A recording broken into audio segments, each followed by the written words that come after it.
Assalamualaikum warahmatullahi wabarakatuh. Bagaimana cara meningkatkan kualitas pakan ikan kita hingga menjadi 2 kali lipat? Kali ini saya akan share cara meningkatkan kualitas pakan kita dari yang biasa-biasa saja menjadi luar biasa. Alat-alat yang kita butuhkan adalah timbangan. Kita set dulu timbangannya menjadi netral. Oke, sudah 0. Satu lagi wadahnya 0. Dua wadah ini adalah botol bekas sele yang ada di rumah.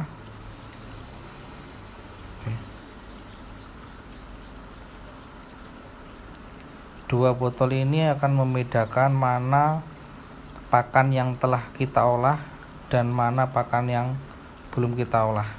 Kita akan lihat bagaimana kualitasnya menjadi meningkat.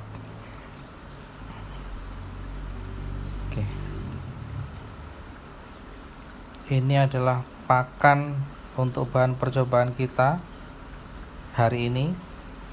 Ini adalah measurement atau alat takar ukur 36 cc.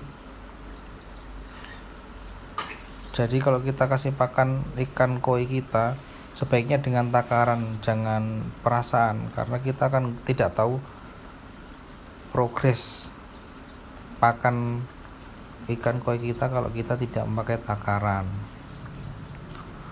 Oke, kita akan isi wadah sele ini dengan pakan. Saya biasanya menggunakan 4 scoop.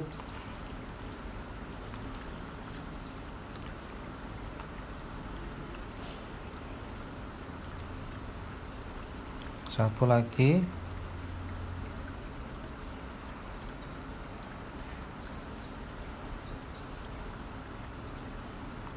Botol kedua.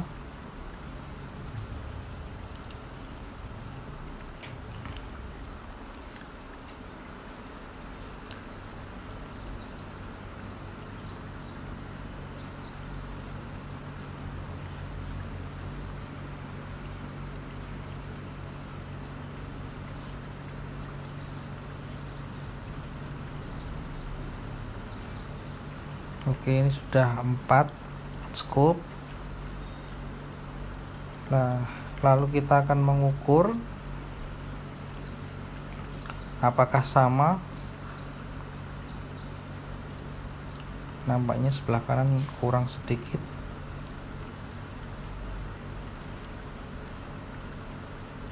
Kurang pas. Tapi kita bisa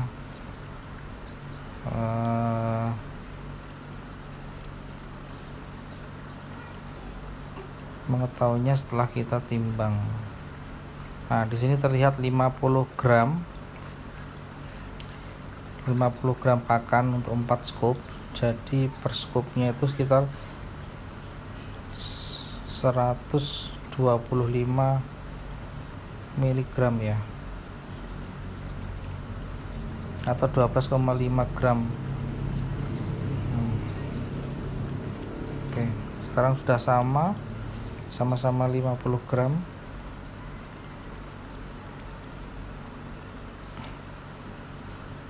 Anda bisa mencobanya di rumah dengan pakan apapun yang Anda punya, baik pakan lele, pakan impor, atau pakan lokal. Anda bisa gunakan pakan. Semakin Anda gunakan bahan yang bagus, maka hasilnya juga akan lebih bagus. Misal untuk pakan impor, kualitas proteinnya 40%, maka dia akan meningkat menjadi 80%. Sedangkan kalau Anda menggunakan pakan lele yang di pasar dengan kualitas rendah sekitar 30%, dia akan meningkat menjadi 60%. Oke.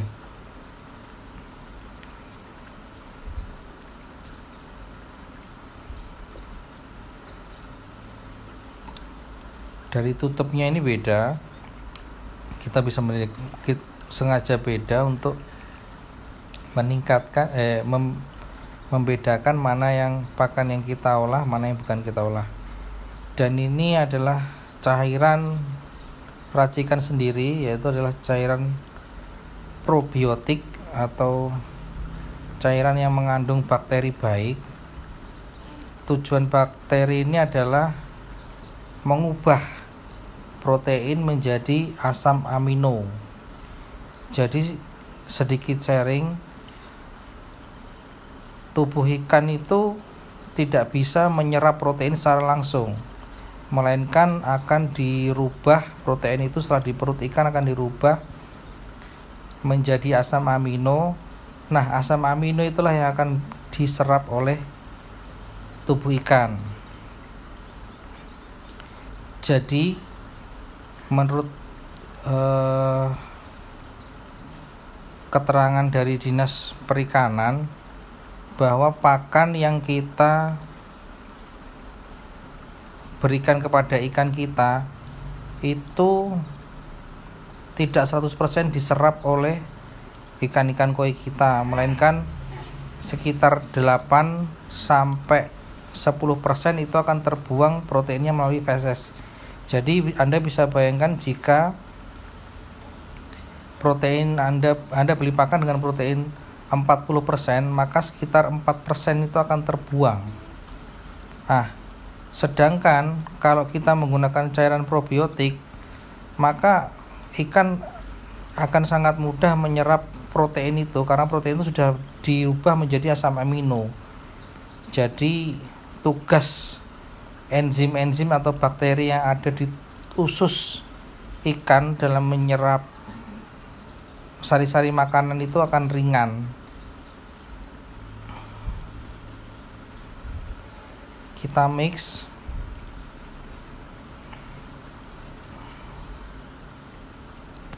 Dalam tubuh ikan memerlukan waktu untuk menyerap atau mengubah protein menjadi asam amino, sampai dengan asam amino diserap oleh tubuh ikan. Itu memerlukan waktu yang lama. Jadi jika Anda memberikan pakan ikan secara berlebihan, pakan ikan itu kan dari pabriknya keras.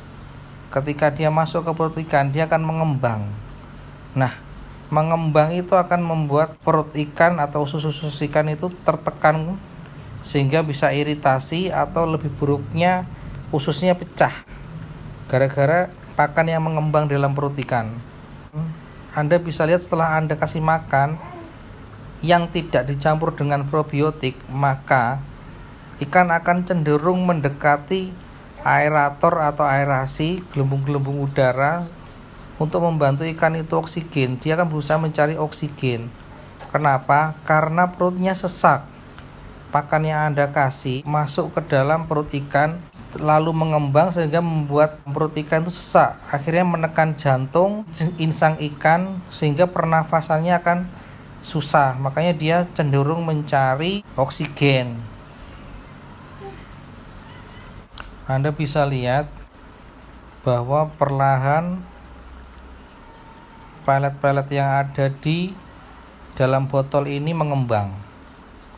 Ukurannya menjadi lebih besar. Anda bisa bayangkan jika botol ini adalah perut ikan, maka ketika Anda memberikan makan ikan kenyang, maka perut ikan bisa robek karena ditekan oleh makan makanan ini, dan itu sangat bahaya. Para suhu koi menyarankan untuk memberi makan koi sedikit tapi sering, karena koi tidak mempunyai lambung untuk mencerna pelet ikan.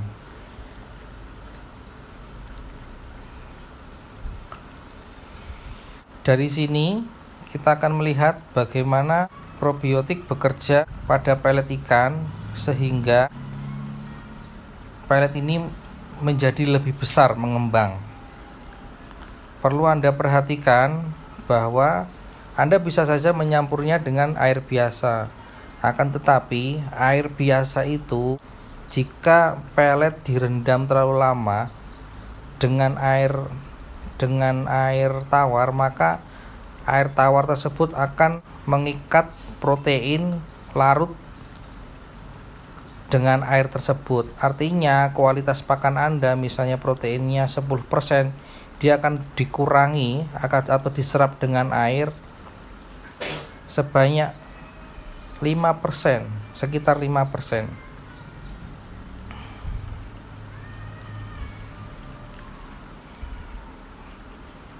Anda bisa lihat yang tadinya sama sekarang menjadi lebih banyak atau lebih besar. Butiran-butirannya itu membesar.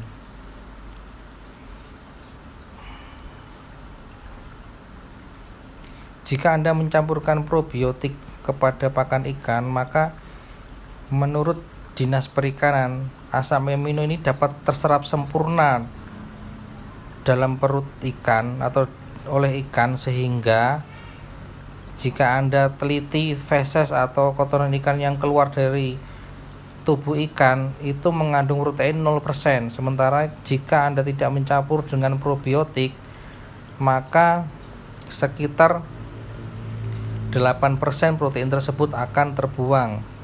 Itu dapat dibuktikan ketika Anda bawa kotoran ikan itu ke lab, dia masih mengandung protein di dalam kotoran ikan tersebut.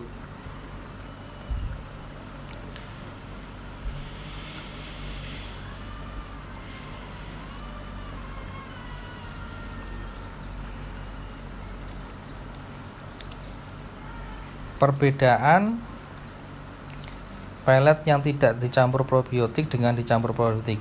Jika dicampur probiotik, maka teksturnya tidak lagi keras melainkan kenyal. Saya serupakan dengan permen Yupi, jadi dia agak kenyal begitu.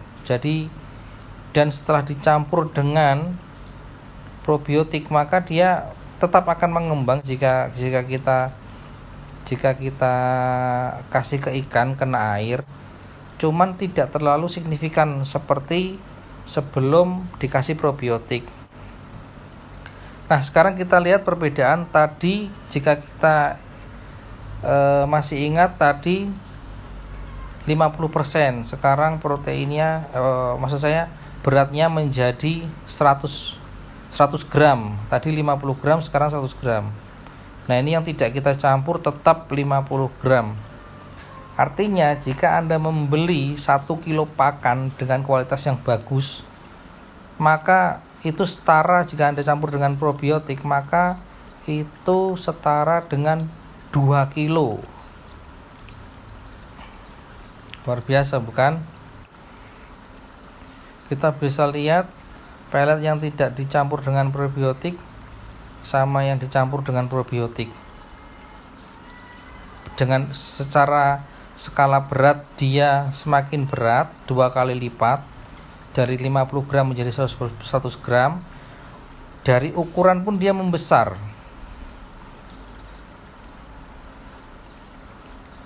Nah, setelah Anda campur ini, Anda cukup simpan pelet yang mengandung probiotik itu di ruangan yang tertutup. Artinya tidak terkena matahari secara langsung, untuk memaksimalkan bakteri-bakteri baik tersebut merubah protein menjadi asam amino yang sangat baik untuk tubuh ikan. Dan ini adalah pakan-pakan yang saya campur dan saya persiapkan. Jika ada pertanyaan, silahkan Anda komen di bawah. Terima kasih telah menonton, semoga bermanfaat. Assalamualaikum warahmatullahi wabarakatuh.